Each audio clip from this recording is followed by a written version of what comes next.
Before we start this cranial review video, we wanted to just quick go over the anatomical landmarks and how to place your hands on the head during the vault hold. First, your pointer finger is going to go on the greater wing of the sphenoid.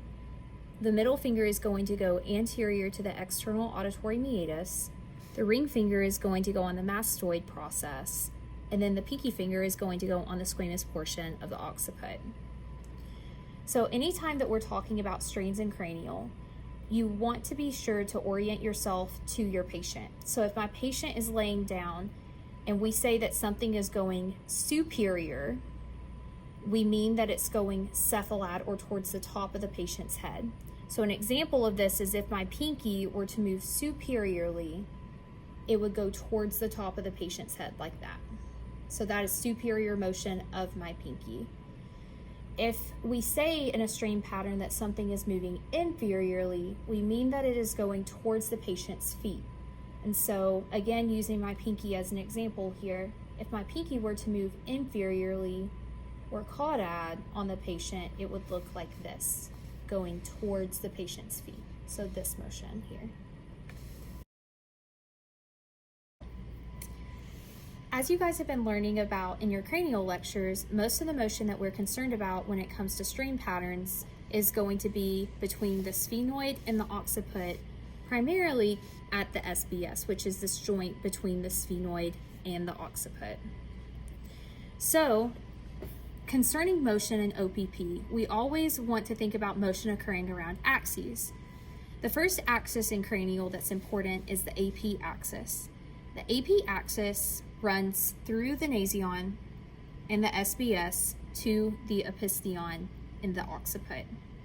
The next axes are the vertical axes. So one of the vertical axes is going to run through the foramen magnum and the other one is going to run through the body of the sphenoid. And lastly, there are two transverse axes. One of the transverse axes runs through the body of the sphenoid and the other axis runs just above the jugular process in line with the SBS.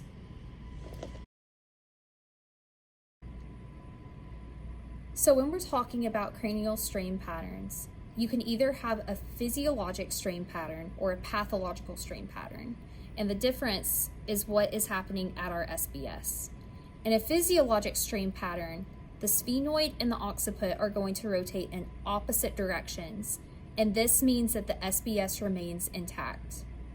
In a pathological strain pattern, the sphenoid and the occiput are going to rotate in the same direction, that or like that, which will disrupt the SBS. First, we're going to talk about flexion and extension. So I have my fingers set up as I would in the vault hold. My index fingers are on the greater wing of the sphenoid, and my pinkies are on the squamous portion of the occiput. So in flexion, my index finger and my pinky fingers are going to widen, and all like four of my fingers in the vault hold would be going caudally towards the feet. Where in extension, my pinky and my index fingers would be approximating or becoming closer together and then moving up towards the patient's head. Now we're going to talk about flexion and extension in its motion about its axes. And so flexion and extension has two transverse axes, and this is a physiologic strain pattern, and as Kate previously mentioned, rotation in physiologic strain patterns occur in opposite directions.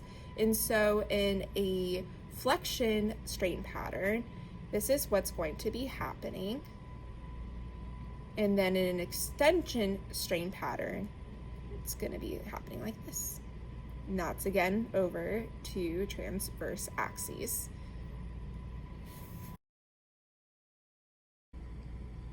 Now we're going to talk about torsions. Torsions are physiologic strains.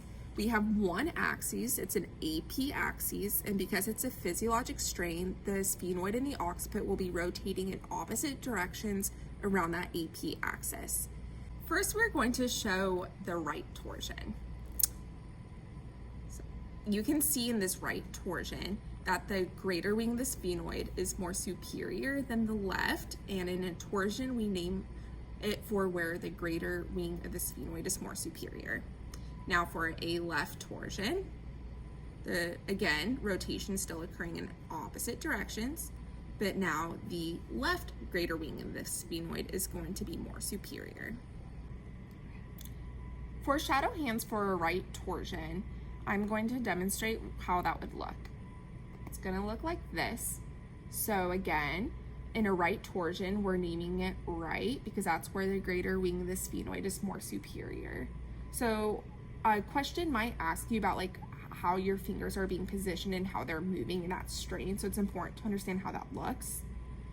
So what's happening here is that my right pinky is going down towards the feet caudally, where my right index finger is going cephalad or up. On the left hand, my left pinky is going up more cephalad, where my left index finger is going more caudad or inferiorly down towards the feet.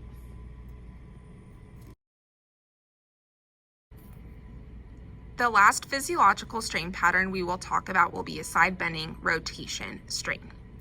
So in this, we have 3 axes. We have one AP axis, and then we have 2 vertical axes.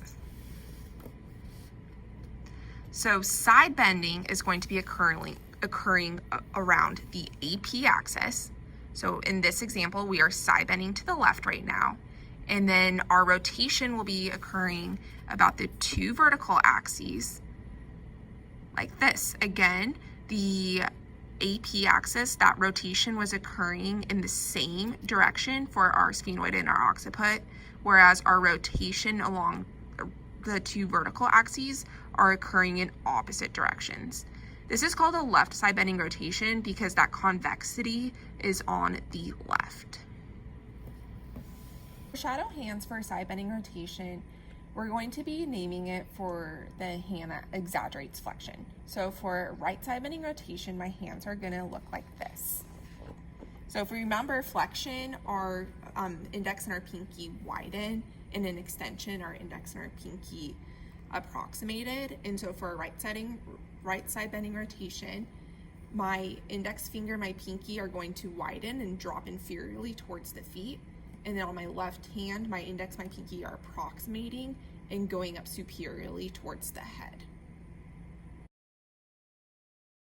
Now we are going to talk about vertical strains. A vertical strain will either be a superior strain or an inferior strain. We're going to have 2 transverse or horizontal axes in a vertical strain, and this is a pathologic strain pattern, and so our rotation will be occurring in same direction around our 2 axes. And so for our first strain pattern, you will see here, the rotation is occurring like this. That SBS is disrupted and our sphenoid is superior to our SBS, naming this as a superior strain. Now I'll go back. And now if we're going to do an inferior strain, the rotation is going to be occurring in the opposite ways like this. Again, both the sphenoid and the occiput are rotating in the same direction about their transverse axes. That sphenoid is inferior to the SBS, and so this is why it is called an inferior strain. For shadow hands for a vertical strain or vertical shear, my hands are either going to be oriented like this for superior strain, superior shear, or like this for an inferior strain or inferior shear. So for superior strain, my index fingers are going inferior towards the feet and my pinky fingers are going superior towards the head. For an inferior shear or inferior strain, my index fingers are going superior towards the head and my pinky fingers are going inferior towards the feet. We can also think about like what is happening at your wrists if you're struggling remembering what's superior, inferior. So if your wrists are up, you have a superior shear. If your wrists are down, you have an inferior shear. Our last pathological strain pattern we will be talking about is a lateral strain. So a lateral strain has 2 vertical axes, And our rotation for our sphenoid and our occiput would be occurring the same direction about these two vertical axes. But for this video, Kate's just gonna remove that top axis so you can visualize the movement better. So for a right lateral strain, the movement's gonna be occurring like this. So you can see that our sphenoid is shifted to the right of the occiput in a right lateral strain. For a left lateral strain, our movement of our sphenoid and our occiput will be looking like this. So you can see that our sphenoid is shifted to the left of the occiput. Shadow hands for a lateral strain is going to be named for where our pinkies are located. So in a left lateral strain, my hands are going to be positioned like this. That is because my pinkies are sweeping to the left and my index fingers are going to the right. In a right lateral strain, my pinkies are going to sweep to the right and my index fingers are going to shift to the left.